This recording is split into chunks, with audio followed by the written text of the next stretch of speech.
दोस्तों नमस्कार। तो बात आज बिहार की, जहाँ पे ऑपरेशन लोटस भी चल रहा है। कुछ दिनों से आपने देखा था कि बीजेपी अभी से ही अपनी रणनीति वहाँ पे शुरू कर दी है, क्योंकि धन बल का कमी तो है नहीं। जिस प्रकार से 16,000 करोड़ रुपए इलेक्ट्रोल बॉन्ड के माध्यम से पिछले 23-24 का ही ये डाटा था, और सुप्रीम कोर्ट के आदेश के बाद वो जो जारी किया गया था, और उस धन बल का प्रयोग महाराष्ट्र में हुआ, मध्य प्रदेश में भी सरकार गिराने के लिए हुआ था। अन्य राज्यों में भी बहुत सारी जगह उस धन बल का प्रयोग किया गया। अब ऑपरेशन लोटस चुनाव से पहले अब बिहार में चल रहा है। याद बताते चलूँ कि ये पहले भी चलता था, जहाँ तक लोग ये भी बता रहे हैं कि लालू के टाइम में भी ये चलता था। और उस वक्त दलील ये दी जाती थी, क्योंकि बूथ लूट लिया जाता था, वहाँ पे वोट देने दिया नहीं जाता था लोगों को। बूथ लूट लिया जाता था, ईवीएम मशीन लापता हो जाता था, और फिर लालू जी का, या मीडिया में उस वक्त खबर क्या आती थी कि लोकप्रियता है, लालू जी की लोकप्रियता है जिस कारण से ये हो रहा है। बीजेपी का भी वही है अभी, कि हमारी लोकप्रियता है, हमारे पास सभी लोग आना चाहते हैं। लेकिन सच्चाई इस देश से इतर है, क्योंकि आप सच्चाई को मोड़ नहीं सकते हैं, क्योंकि सत्ता है, और सत्ता के संरक्षण में जितने भी आप गलत काम करते हैं वो दबे जाता है। वो उभर कर बाहर कब आता है? जब आप सत्ता से बाहर जाते हैं। अभी तो यहाँ तक कि कई लेयर पे बीजेपी जो काम करती है उसकी लेयर बहुत सारा है। पहले तो सबसे पहले एक जो है राष्ट्रवाद है, उसके बाद एक हिंदुत्व है, और सबसे ऊपर मीडिया। मीडिया को इसलिए रखा गया है क्योंकि मीडिया ऐसी चकाचौंध में घुमा रही है लोगों को, जिनको गोदी मीडिया बोला जाता है। ये गोदी मीडिया ये कहते हैं कि कांग्रेस के टाइम में तो बहुत ज़्यादा था, अभी तो बहुत कम है, हम मजबूर हैं, हम करें क्या। तो जिन्होंने घुटने टेक दिए हैं, अपने आप को बेच दिए हैं, अपने आप को ईमान भी बेच दिए हैं, तो ठीक है। लेकिन ये, इसको चुनौती सिर्फ जनता अपनी वोट के ताकत से ही दे सकती है।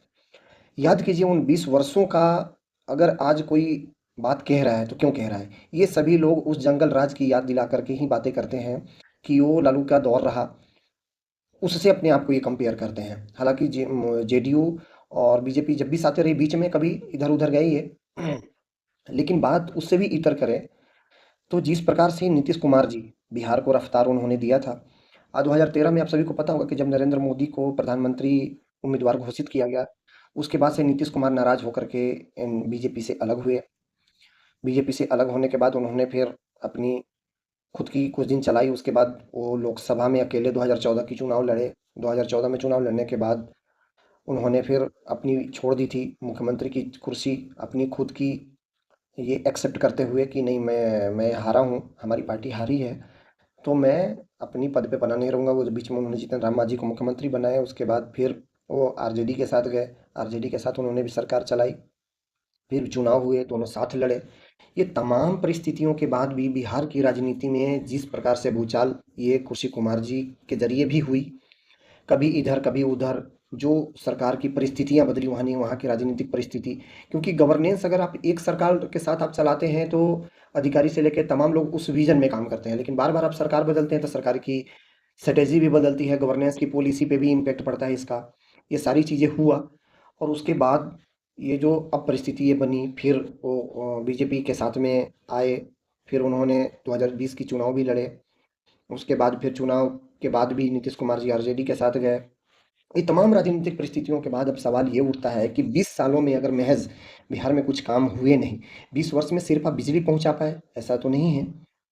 सिर्फ बिजली का काम किया, वो भी भ्रष्टाचार का भेंट चढ़ गया, कि खंबे में जो बिजली तार के खंबे डाले जाते हैं उसमें भ्रष्टाचार हुआ। मुख्यमंत्री की नल जल योजना, वो भ्रष्टाचार का भेंट चढ़ गया। नीतीश कुमार की भी कोई सक्सेस काम, फुल काम रहा ही नहीं, और उन्होंने भी कभी सुधार का काम किया नहीं। हालांकि उन्होंने तो खुद स्वयं भी हार मान लिया उन्होंने, कि लैंड लॉक स्टेट है, इसलिए यहाँ पे इंडस्ट्री आ ही नहीं सकती। ये तमाम परिस्थिति के बावजूद भी जब आप कुछ राज्य के लिए कर नहीं सकते हैं तो आप कुर्सी पे क्यों बैठे हैं भाई? ये सभी सिचुएशन ये बनता है। लेकिन इस बार इससे इतर होकर के अभी की जो चुनाव है, बात इस चुनाव पे करेंगे, क्योंकि 10-10 हज़ार रुपए जो चुनाव से पहले और चुनाव के बाद, बात इसलिए कह रहा हूँ चुनाव के बाद, क्योंकि जिस दिन आचार संहिता लगा, जिस दिन चुनाव तारीखों के ऐलान हुए, उसी दिन भी 10-10 हज़ार रुपये बांटे गए। और ये 10-10 हज़ार रुपये उस दिन बांटे गए, और ये सभी परिस्थितियों को अगर देखें तो समझ यही आता है कि क्या ये वोट खरीदने के लिए दिया गया है ये पैसे? क्योंकि इस क्षेत्र, ग्रामीण क्षेत्रों में महिलाएं यही कह रही हैं कि वो पैसे हमें वापस देना नहीं है। और ये इस मकसद से ये तुरंत चुनाव से पहले दिया गया कि अगर साल पहले दिए रहते, 2 साल पहले दिए रहते तो लोग भूल जाते, उनकी जहन पे कम आती, दूसरे मुद्दे उनके निशाने पे होता, अगर उससे नाखुश होते तो उसके लिए वो, उसके विरोध में वो वोट कर सकते थे, जो सरकार के खिलाफ जा सकता था। तो इन लोगों ने स्ट्रेटजी के तहत 7,700 करोड़ रुपए सरकारी खजाने से बांट दिए गए वोट के लिए। इन सभी परिस्थितियों के बाद ये सवाल ये उठता है कि सरकारी खजाने लुटाए जा रहे हैं वोट के लिए, जबकि प्रधानमंत्री जी दिल्ली में जब अरविंद केजरीवाल इस तरह की योजना चला रहे थे तो वहाँ पे प्रधानमंत्री जी ने मुफ्त की रेवड़ी कहा था। तो क्या बिहार में इन महिलाओं को क्या दिया गया?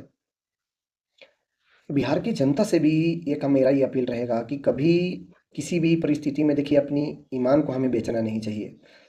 आज तक आप सभी ने सारी परिस्थिति आपने झेला। जिस प्रकार से कहीं भी कोई भी दुर्घटना होता है, किसी भी अन्य राज्य में, किसी कंपनी में बॉयलर फट जाए, कहीं कुछ भी हो जाए, वहाँ पे जो बिहार के लोग ही अपने जीवन को कुर्बान करते हैं, वो लॉस करते हैं। इन कौन समझेगा इन परिस्थितियों को? आपके घर के सदस्य आपके बीच नहीं रहता है। अगर आप इनकी 10,000 रुपए के लिए अगर प्रशंसा कर रही हैं आप लोग, तो उस परिस्थिति को भी तो देखिए कि 10,000 रुपए से क्या हमारे जीवन चल जाएँगे? या हो सकता है मैक्सिमम वो 10,000 रुपए से छठ छठ व्रत निकल जाए, दिवाली हुआ वो निकल गया। तो ये सारी चीज़ें के बावजूद भी हमें अपनी ईमान को, अपनी ईमानदारी को, अपनी एक व्यक्तित्व को ही कभी नहीं हमें बेचना चाहिए, क्योंकि राजनीतिक दल ये दलाल किसी के होते नहीं हैं। दूसरी ओर परिस्थिति अगर ये इतर जाता है तो देखिए गरीबी का कारण सिर्फ एक वर्ग या एक कारण नहीं है। बिहार में कभी ज़मींदारी के कारण लोगों का शोषण हुआ। वो ज़मींदार लोग जो बड़े-बड़े आज भी लेकर के बैठे हुए हैं, या दूसरी वो लोग जिनके घर में पीढ़ी दर पीढ़ी सरकारी नौकरियां रही, जो सिस्टम को हाईजैक करके रखे। और तीसरे वो हैं जो बिहार में एक मशहूर है बालू माफिया। अब जब 2014-15 के बाद जब से लागू हुआ है शराब बंदी वहाँ पे, वो अब नए एक हो गए हैं शराब माफिया। इन लोगों से बेहतर बिहार में विकास किसी का है नहीं। अभी कुछ ऐसे बालू माफिया हैं जिनको समर्थन मिलता है, जो एनडीए का कार्यकर्ता हैं, चाहे वो जेडीयू के हों, बीजेपी के लोग हों। उनको अगर उनके उम्मीदवार नज़दीकी जीते हुए रहते हैं, विधायक जी के माध्यम से थाना में कोई बोलता नहीं है, वो मनमानी खनन करते करते हैं, ठेकेदारी में दलाली करते हैं, थाना ब्लॉक में कोई काम आपका नहीं है, वहाँ दलाली का सेटलमेंट ये लोग काम करते हैं। ये सब के बीच तो वो आपको भला नहीं कर सकते हैं। अगर वो लोग चंद लोग, क्योंकि गाँव टोलों में होता क्या है कि थोड़ा बहुत उनकी नेतागिरी, वो गली के नेतागिरी चलाते हैं वो, उनकी सीमित थाना और ब्लॉक तक ही है, उससे आगे की नहीं है। वो आपकी आयु प्रमाण पत्र, जन्म प्रमाण पत्र, ये सबसे ज़्यादा वो कुछ काम कर नहीं सकते आपके लिए। आप सभी से यही अनुरोध है कि अपनी ईमान को ना गिरवी ना रखें इस एनडीए के साथ, जो और खासकर उसके लिए, वो 10,000 रुपए के लिए। आप सभी से मेरा ये हाथ जोड़ करके विनती है कि आप लोग मत ऐसा कीजिए। आप लोग जनसुराज को सपोर्ट कीजिए। ये वही प्रशांत किशोर जी है जिन्होंने सब कुछ अपनी दांव पे लगा करके आए हैं। आपके पास, हमारे पास अगर कुछ चंद पैसे रहे, लोग किसी को उधार देने में भी डरते हैं आजकल, लेकिन ये व्यक्ति अपनी व्यक्तिगत खाते से उन्होंने अपनी पार्टी को डोनेट किया। वो पार्टी पैसे क्या चीज़ में लगा रही है? जिस तरह से 3 वर्ष पूरे बिहार के दौरा उन्होंने किया, करीब 300 करोड़ से ज़्यादा रुपए उन्होंने अपने खर्च किए हैं, जो कि सब ऑन रिकॉर्ड पे उन्होंने सब कुछ बता चुके कि जो हमारा, जिसके लिए मैं जो काम करता था उसमें फीस कितने मिले, उसका इनकम जीएसटी भी दिया हूँ, उस पर इनकम टैक्स भी दिया हूँ। इस सब के बीच कौन सोचेगा? अगर प्रशांत किशोर जी के साथ अगर इस बार ये, अगर बिहार के लोग के पास ऑप्शन है, अगर फिर से उसी दलदल में, उसी कचड़े को आपने अगर चुना, तो ये आप सभी लोग, 13 करोड़ बिहारवासी लोग, गांठ बांध के रख लेना आपका, कि आपके लिए कोई भी आपको उस दलदल से, उस नर्क से निकालने नहीं आएगा, अगर आप लोग चंद उस 10,000 रुपए के लिए अगर अपनी ईमान को बेचते हैं तो।